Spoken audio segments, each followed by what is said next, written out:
Hello everyone. हाँ जी, हमारी unit continue चल रही थी स्टेट ऑफ मैटर।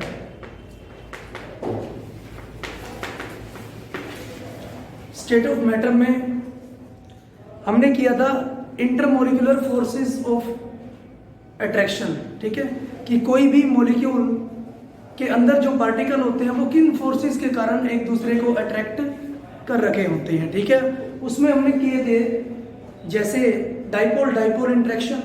ठीक है, अगर दो पोलर मॉलिक्यूल इंटरेक्ट करते हैं, या आयन डाइपोल इंटरेक्शन, अगर मैं एक आयन ले लेता हूँ, पॉजिटिव आयन ले लेता हूँ या नेगेटिव आयन ले लेता हूँ, और एक डाइपोलर मॉलिक्यूल ले लेता हूँ। ठीक है, इस तरह से हम इंटरेक्शन बता रहे थे। ठीक है, पार्टिकल्स के बीच में किस किस तरह की इंटरेक्शन पॉसिबल हो सकती है। ठीक है, उसी को हम कंटिन्यू करते हैं और आज करते हैं dipole induced dipole interaction. Dipole induced dipole interaction. Dipole induced dipole interaction. ठीक है, हाँ जी। इंड्यूस्ड डाइपोल आपने पढ़ा था कि जो डाइपोल मोमेंट किसी नॉन पोलर मॉलिक्यूल में कि जो डाइपोल मोमेंट अपने आप इंड्यूस्ड होती है या फिर उत्पन्न होती है। ठीक है, और वो किस तरह से उत्पन्न हो सकती है। एक हमारे पास डाइपोलर मॉलिक्यूल है जैसे ए बी हमारे पास एक डाइपोलर मॉलिक्यूल है, क्लियर है, जिसके पास पॉजिटिव पोल होगा और नेगेटिव पोल होगा। ठीक है, और एक हमारे पास है नॉन पोलर मॉलिक्यूल, एक हमारे पास है नॉन पोलर मॉलिक्यूल, क्लियर है। जब भी dipolar molecule non polar molecule को अट्रैक्ट करने की कोशिश करता है या फिर इसके पास जाता है, ठीक है, तो जो नॉन पोलर मॉलिक्यूल है वो अपनी ज्योमेट्री को क्या कर लेता है, डिस्टोर्ट कर लेता है। ठीक है, अपनी ज्योमेट्री को डिस्टोर्ट कर लेता है, और इस डिस्टोर्शन की वजह से इस पे डाइपोल मोमेंट क्या हो जाता है, अराइज हो जाता है। ठीक है, डाइपोल मोमेंट अराइज हो जाता है। जैसे ये पॉजिटिव स्लाइड पॉजिटिव है, इस डाइपोलर कैटायन है, या फिर ये स्लाइड नेगेटिव चार्ज इस पे प्रेजेंट है। ठीक है, तो ये क्या करेगा, अपनी ज्योमेट्री को डिस्टोर्ट कर लेगा, और यहाँ पर स्लाइड पॉजिटिव स्लाइड नेगेटिव जो है चार्ज है वो इंड्यूस्ड हो जाते हैं, उत्पन्न हो जाते हैं। अब जो इंटरेक्शन होती है इन दोनों के बीच, उनको हम क्या बोलेंगे, dipole induced dipole induced dipole interaction. Clear है, मतलब एक पोलर जो मॉलिक्यूल है वो इंटरेक्ट करता है, ठीक है, किसी नॉन पोलर मॉलिक्यूल को, जिसकी वजह से उसकी ज्योमेट्री में डिस्टोर्शन आ जाता है, और डिस्टोर्शन की वजह से उसमें डाइपोल मोमेंट जनरेट हो जाता है। ठीक है, और जो ये इंड्यूस्ड डाइपोल मोमेंट है उसका जो लाइफ टाइम है वो बहुत ही कम टाइम के लिए होता है। ठीक है, तो जब भी इसकी डाइपोल मोमेंट की जनरेशन होती है तभी वो क्या कर लेता है, इसके साथ इंटरेक्ट हो जाता है या फिर बॉन्ड बना लेता है। क्लियर। नेक्स्ट हम करते हैं लंदन फोर्सेस, बहुत ज़्यादा इंपॉर्टेंट है। लंदन फोर्सेस या फिर dispersion forces. London forces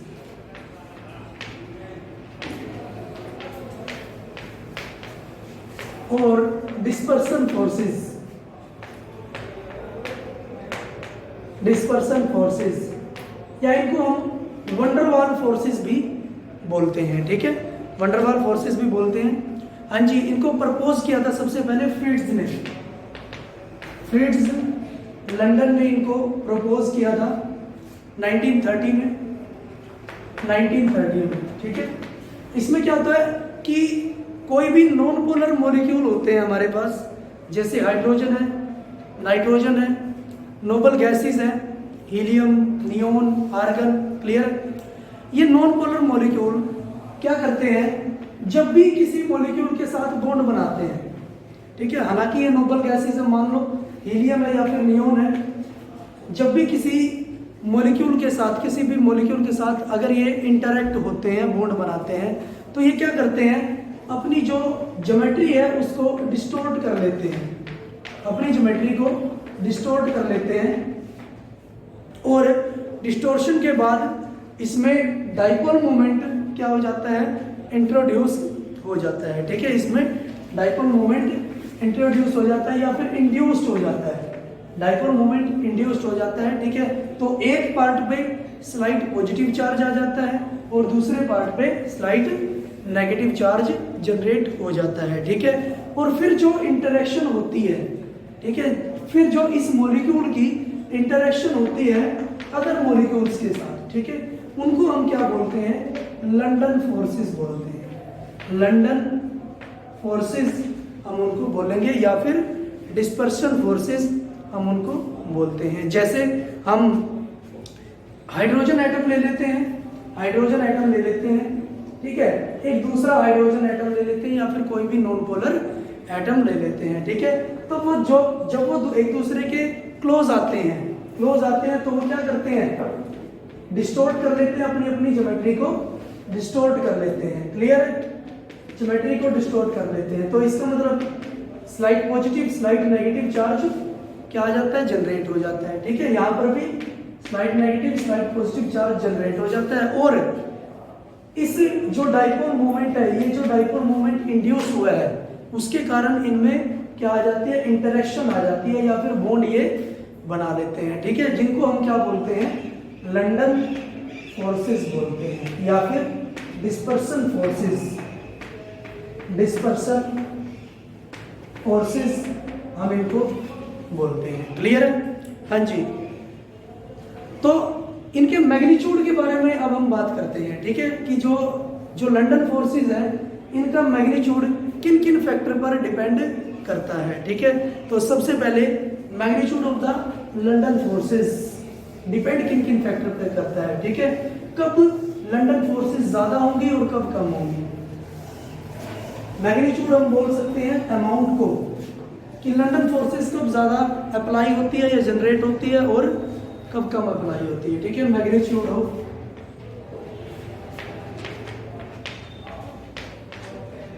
London forces, magnitude of the London forces, हाँ जी। सबसे पहले तो साइज ऑफ द एटम या फिर मॉलिक्यूल, ठीक है, size of the molecule, molecule जो लंडन फोर्सेस है वो साइज के साथ इंक्रीज होती है, ठीक है, या फिर मैग्नीट्यूड ऑफ लंडन फोर्सेस है वो साइज के साथ इंक्रीज होता है। जैसे मैं बात करता हूं ग्रुप 14 एलिमेंट है, ग्रुप 14 एलिमेंट है, ठीक है, हाँ जी, कार्बन है, सिलिकॉन है, जर्मेनियम है। डाउन द ग्रुप मुझे पता है साइज इंक्रीज हो रहा है क्योंकि number of energy shells increase होती है, ठीक है, नंबर ऑफ एनर्जी शेल्स बढ़ती है। ये हमारे पास सेकंड पीरियड का एलिमेंट होता है, ये थर्ड पीरियड का एलिमेंट होता है, तो इसका मतलब लास्ट इलेक्ट्रॉन थर्ड शेल में जाता है, ठीक है। ये फोर्थ पीरियड एलिमेंट होता है तो लास्ट इलेक्ट्रॉन फोर्थ शेल में जाता है। तो नंबर ऑफ शेल्स बढ़ रही है और साइज बढ़ता जा रहा है, ठीक है। तो मैं बोल सकता हूं कि ये कार्बन है हमारे पास, डाउन द ग्रुप सिलिकॉन का साइज ज्यादा हो गया है, ठीक है, जर्मेनियम का साइज उससे भी ज्यादा हो गया। तो मैं जो लंदन फोर्सेस है उसको इस तरह से रिप्रेजेंट करता हूं कि ये इस पे लंदन फोर्सेस लग रही हैं, ठीक है, हाँ जी। डाउन द ग्रुप अगर मैं बात करता हूं सेम डिस्टेंस से लंदन फोर्सेस इस पे भी अप्लाई होगी, लेकिन अब मुझे यहाँ पर दिख भी रहा है कि जो ये एरो है जो शो कर रहे हैं मैग्नीट्यूड को, लंदन फोर्सेस के मैग्नीट्यूड को, ये ज्यादा है, ठीक है, किससे, इससे। तो डाउन द ग्रुप अगर और साइज इंक्रीज हो गया तो मैग्नीट्यूड लंदन फोर्सेस का और ज्यादा हो जाएगा, क्लियर है। तो मैं बोल सकता हूं अगर साइज बढ़ता है किसी भी मॉलिक्यूल का तो उसका लंदन फोर्सेस या मैग्नीट्यूड ऑफ डिस्पर्सन फोर्सेस या फिर magnitude of van der Waals forces increase हो जाता है, ठीक है। और हम बोल सकते हैं कि जो बॉइलिंग पॉइंट होता है मॉलिक्यूल का, वो डायरेक्टली प्रोपोर्शनल होता है मैग्नीट्यूड ऑफ लंदन फोर्सेस या van der Waals forces. Boiling point directly proportional होगा magnitude of the London forces. जितना ज्यादा बॉइलिंग लंदन फोर्सेस होंगे या फिर वैन डर वाल फोर्सेस होंगे उतना ही ज्यादा मॉलिक्यूल के अंदर बॉइलिंग पॉइंट होगा। जैसे मैं अगर बॉइलिंग पॉइंट निकालता हूँ ग्रुप 14 हाइड्राइड का, ठीक है, हाँ जी, CH4 का, SiH4 का, GeH4 का, अगर मुझे बॉइलिंग पॉइंट निकालना है, ठीक है, तो मैं क्या देखूंगा, यहाँ पर सेंट्रल एटम क्या है, डिफरेंट है, सराउंडिंग एटम तो क्या है, सेम है, ठीक है, सारा ही हाइड्रोजन है। तो मैं लिख दूंगा down the group size of the central atom increases, size increase हो रहा है, size of the central atom increases, clear है। और अगर साइज बढ़ रहा है तो मैग्नीट्यूड ऑफ वंडर वाल फोर्सेस इंक्रीजेस, ठीक है, मैग्नीट्यूड भी बढ़ रहा है, मैग्नीट्यूड ऑफ वंडर वाल फोर्सेस इंक्रीजेस, क्लियर है। और अगर मैग्नीट्यूड बढ़ रहा है वंडर वाल फोर्सेस का तो उसका बॉइलिंग पॉइंट भी बढ़ेगा, क्लियर है। तो down the group boiling point increases, clear. तो जर्मेनियम हाइड्राइड का सबसे ज्यादा होगा, हाँ जी, as compared to SiH4 as compared to methane CH4, clear है। तो वंडरवाल फोर्सेस से हम बॉइलिंग पॉइंट भी निकाल सकते हैं और साइज के साथ ये इंक्रीज होता है, ठीक है, हाँ जी। नेक्स्ट हम बोल सकते हैं कि हमारे पास एक है N पेंटेन आइसोमर्स है। Geometry of the molecule, geometry of the molecule, हम वंडरवाल फोर्सेस से मॉलिक्यूल की ज्योमेट्री का पता लगा सकते हैं, ठीक है, हाँ जी। जैसे हमारे पास एक पेंटेन है, ठीक है, पेंटेन है C5H12 हाइड्रोकार्बन है, ठीक है। इसके 3 आइसोमर एग्जिस्ट करते हैं, 3 ज्योमेट्रिकल आइसोमर एग्जिस्ट करते हैं, ठीक है। आइसोमर क्या होते हैं, जिनकी जो स्ट्रक्चरल रिप्रेजेंटेशन डिफरेंट होती है, मीन स्ट्रक्चर डिफरेंट होते हैं बट मॉलिक्यूलर मास या फिर मॉलिक्यूलर फॉर्मूला सेम होता है, क्लियर है, उनको हम आइसोमर बोलते हैं। देखिए C5H12 को हम लिख सकते हैं CH3 CH2 CH2 CH2 और CH3, क्लियर है, या जिगजैग फॉर्म में लिख सकते हैं, जिगजैग फॉर्म में, क्लियर है, C5H12। इसको हम क्या बोलते हैं, क्योंकि लीनियर चेन है, इसको हम बोलेंगे N पेंटेन,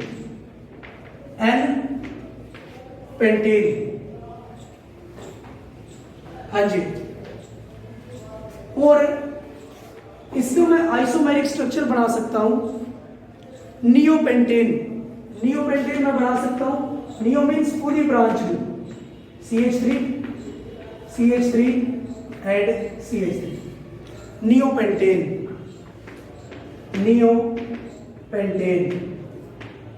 अब मुझे बताना है कि किसका बॉइलिंग पॉइंट इसमें ज्यादा होगा, ठीक है, बॉइलिंग पॉइंट N पेंटेन का ज्यादा होगा या नियोपेंटेन का ज्यादा होगा, ठीक है। ये दोनों क्या है, ज्योमेट्रिकल आइसोमर है, ज्योमेट्रिकल आइसोमर है, क्योंकि इनकी जो स्ट्रक्चरल रिप्रेजेंटेशन है वो डिफरेंट है और जो इनका मॉलिक्यूलर मास है वो सेम है, ठीक है, उनको हम बोलते हैं ज्योमेट्रिकल आइसोमर्स, ठीक है, हाँ जी। मुझे पता है कि जो N पेंटेन है उसका साइज ये है, उसका साइज मेरे पास इस टाइप से आ रहा है, ठीक है, और जो नियोपेंटेन है उसका साइज आ रहा है इस तरह से, क्लियर है। अब मुझे पता है कि जैसे ही ब्रांच बढ़ती है सरफेस एरिया मॉलिक्यूल का कम हो जाता है, ठीक है, अगर ब्रांच बढ़ती है तो सरफेस एरिया कम हो जाता है, और अगर सरफेस एरिया कम हो गया तो उसका साइज भी कम हो गया, और अगर साइज कम हो गया तो वंडरवाल फोर्सेस या फिर लंदन फोर्सेस का जो मैग्नीट्यूड है वो भी कम हो गया और बॉइलिंग पॉइंट भी कम हो जाता है, ठीक है। तो मैं लिख सकता हूं, मुझे ज्योमेट्री का पता लग गया है, हाँ जी, as the branching in the molecule increases in the molecule increases, जैसे जैसे ब्रांच बढ़ती है, हाँ जी, surface area decreases, surface area decreases, surface area क्या हो जाता है, कम हो जाता है, ठीक है। और अगर सरफेस एरिया कम हो जाता है तो जो साइज है, size of the molecule, size of the molecule decreases, ठीक है। और अगर साइज डिक्रीज हो गया तो इसका मतलब magnitude of the wonder wall forces decreases, ठीक है। Magnitude of the London forces, London forces decreases, ठीक है। मैग्नीट्यूड डिक्रीज हो जाएगा, और लंदन फोर्सेस अगर डिक्रीज हो गई मैग्नीट्यूड उनका, तो उसका बॉइलिंग पॉइंट भी डिक्रीज हो जाएगा। क्लियर है? तो मैं बोल सकता हूं कि नियोपेंटेन है, नियोपेंटेन का बॉइलिंग पॉइंट कम होता है किससे, एन पेंटेन से, ठीक है, क्योंकि उसका सरफेस एरिया ज्यादा होता है, ठीक है। तो ये थी आपके पास लंदन फोर्सेस, ठीक है। नेक्स्ट हम बात करते हैं गैसियस स्टेट, ठीक है। अब हम इसकी डिटेल स्टडी करते हैं। Gaseous state of matter, gaseous state of matter. Gaseous state आपको पता ही है, the state of matter which possess definite volume but indefinite shape, ठीक है। नहीं, neither definite volume nor definite shape, ठीक है। उसको गैसियस स्टेट हम बोलेंगे, जिसके पास ना तो डेफिनेट वॉल्यूम होती है और ना ही डेफिनेट शेप होती है, ठीक है। हाँ जी, तो सबसे पहले हम इसमें करते हैं मेजरमेंट ऑफ मास। थोड़ा यूनिट कन्वर्जन करेंगे ताकि हमें आगे कोई भी प्रॉब्लम ना आए। मेजरमेंट ऑफ मास, मास को कैसे मेजर करेंगे, मेजरमेंट ऑफ मास। मास को हम मापेंगे, मेजर करेंगे ग्राम में या फिर किलोग्राम में, क्लियर है? हाँ जी। उसके बाद हम इसको मोल में भी कन्वर्ट कर सकते हैं। मोल होगा गिवन मास, गिवन मास जो भी आपको मास दे रखा है डिवाइड बाय मोलर मास, ठीक है। Given mass divide by molar mass. तो मास को हम चेंज कर सकते हैं किससे, किसमें, मोल में भी, ठीक है। नेक्स्ट है volume, measurement of volume. Volume को कैसे मेजर करेंगे, वॉल्यूम को कैसे मेजर करेंगे? वॉल्यूम को हम लीटर या फिर मिलीलीटर में मेजर करते हैं, ठीक है। हाँ जी, लेकिन यहाँ पर हम सेंटीमीटर और डेसीमीटर में भी मेजर कर सकते हैं वॉल्यूम को। उसके लिए आप याद रखोगे, ट्रिक होगी हमारे, 1 लीटर पानी की टंकी, 1 लीटर पानी की टंकी, हाँ जी, 10 सेंटीमीटर लंबी होगी, 10 सेंटीमीटर चौड़ी होगी और 10 सेंटीमीटर ऊंची होगी। क्लियर है? 1 लीटर पानी की टंकी 10 सेंटीमीटर लंबी होगी, 10 सेंटीमीटर चौड़ी होगी और 10 सेंटीमीटर ऊंची होगी, ठीक है।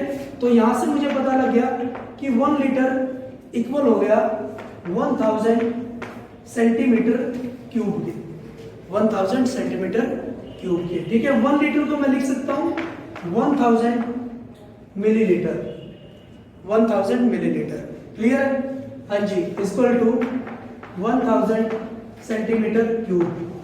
1000 कैंसिल हो गया तो मैं लिख सकता हूं कि 1 ml 1 सेंटीमीटर क्यूब के बराबर ही होगा। क्लियर है? 1 मिलीलीटर 1 सेंटीमीटर क्यूब के बराबर होगा, ठीक है। तो आपको या तो ये दे दे कि 250 ml सॉल्यूशन या फिर 250 सेंटीमीटर क्यूब सॉल्यूशन, ठीक है, पजल नहीं होना है। वो 250 सेंटीमीटर क्यूब जो वॉल्यूम दे रखी है वो 250 ml ही होगी, ठीक है। हाँ जी, आपको डेसीमीटर की फॉर्म में भी दे सकते हैं। डेसीमीटर, 1 डेसीमीटर आपको पता है 10 सेंटीमीटर के इक्वल होता है। 1 डेसीमीटर होता है 10 सेंटीमीटर के इक्वल। क्लियर है? तो वही 1 लीटर पानी की टंकी 10 सेंटीमीटर लंबी होगी, 10 सेंटीमीटर चौड़ी होगी और 10 सेंटीमीटर ऊंची होगी, ठीक है। तो मैं 10 सेंटीमीटर को पुट कर सकता हूं 1 डेसीमीटर। क्लियर है? तो 1 लीटर इक्वल टू 10 सेंटीमीटर की जगह मैं लिख सकता हूं 1 decimetre into 1 decimetre into 1 decimetre. Clear है? तो 1 लीटर इक्वल होता है 1 डेसीमीटर क्यूब के, 1 डेसीमीटर क्यूब के। ठीक है? तो ये यूनिट कन्वर्जन आपको ध्यान रखना है। ठीक है? चाहे वो वॉल्यूम लीटर में दे, मिलीलीटर में दे, डेसीमीटर में दे, सेंटीमीटर में दे। ठीक है? आपको उसको कन्वर्ट करना पड़ेगा। ठीक है? हाँ जी। नेक्स्ट है मेजरमेंट ऑफ प्रेशर। प्रेशर को हम कैसे मेजर कर सकते हैं? मेजरमेंट ऑफ प्रेशर,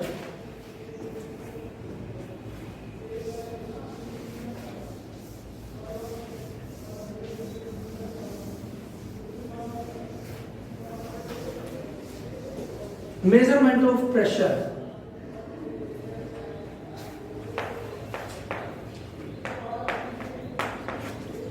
देखिए, प्रेशर होता है हमारे पास फोर्स बाय एरिया। प्रेशर होता है, ठीक हो गया भाई, प्रेशर होता है force by area, force by area. तो जो फोर्स की यूनिट होती है, मैं लिख सकता हूं इसको F by A, F by A. हाँ जी। फोर्स को हम मेजर करते हैं न्यूटन में, और एरिया को हम मेजर करते हैं मीटर स्क्वायर में, length into breadth, metre square. तो मैं लिख सकता हूं न्यूटन पर मीटर स्क्वायर। एक तो यूनिट ये आ गई प्रेशर की, न्यूटन पर मीटर स्क्वायर। ठीक है? फिर मुझे पता है कि जो 1 पास्कल होता है, पास्कल भी प्रेशर की यूनिट होती है, 1 पास्कल होता है वो इक्वल होता है 1 न्यूटन पर मीटर स्क्वायर के। 1 पास्कल 1 न्यूटन पर मीटर स्क्वायर के इक्वल होता है। ठीक है? हाँ जी।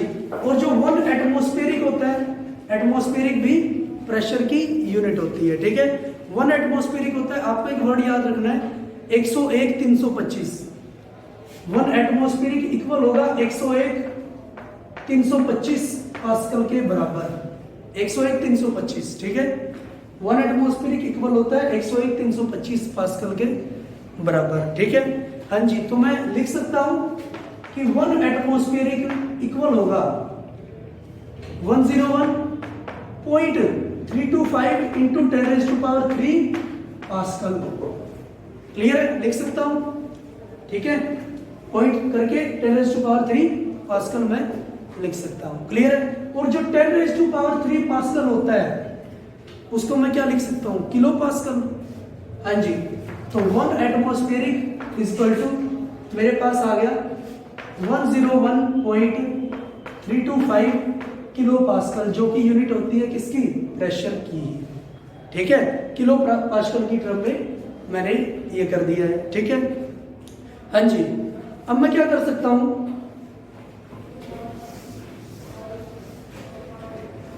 अब मैं लिख सकता हूं 1 एटमॉस्फेरिक इक्वल टू 1.01, या इसको देख लो 1 एटमॉस्फेरिक इक्वल टू 1.01325 इंटू 10⁻⁵ कर सकता हूं, क्योंकि मैंने 2 डिजिट और ले लिए इसमें। ठीक है? 10⁻⁵ पास्कल। क्लियर है? 1.01325 10⁻³ पहले ही था, 2 डिजिट और लिए तो 10⁻⁵ पास्कल मैं लिख सकता हूं। ठीक है? हाँ जी। तो जो 10⁻⁵ पास्कल इक्वल होता है 1 बार के। बार भी क्या होती है? प्रेशर की यूनिट। ठीक है? तो मैं एटमॉस्फेरिक और बार में रिलेशन भी लिख सकता हूं। तो 1 एटमॉस्फेरिक इक्वल होगा 1.01325 बार के, 1.01325 बार के इक्वल होगा। ठीक है? और फिर एक हमें याद भी रखना है, 1 एटमॉस्फेरिक इक्वल होगा 760 टोर के। टोर भी क्या होती है? प्रेशर की यूनिट होती है। ठीक है? हाँ जी।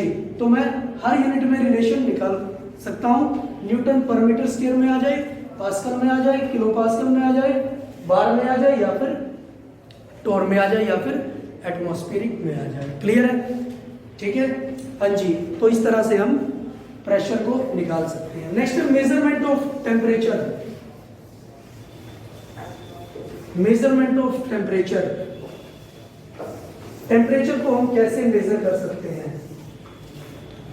मेजरमेंट ऑफ टेम्परेचर, टेम्परेचर को हम मेजर करेंगे केल्विन में, केल्विन में। क्लियर है? और अगर आपको दे रखा है सेल्सियस, तो 0 डिग्री सेल्सियस इक्वल होता है 273 केल्विन के। क्लियर है? 273 उसमें ऐड कर देंगे जितने भी आपको सेल्सियस में टेम्परेचर दे रखा है। ठीक है, तो इन मेजरमेंट्स को हम बड़े अच्छे से रिवाइज करेंगे या फिर अप्लाई भी करेंगे। तो आज के लिए इतना ही। Thank you for corporation.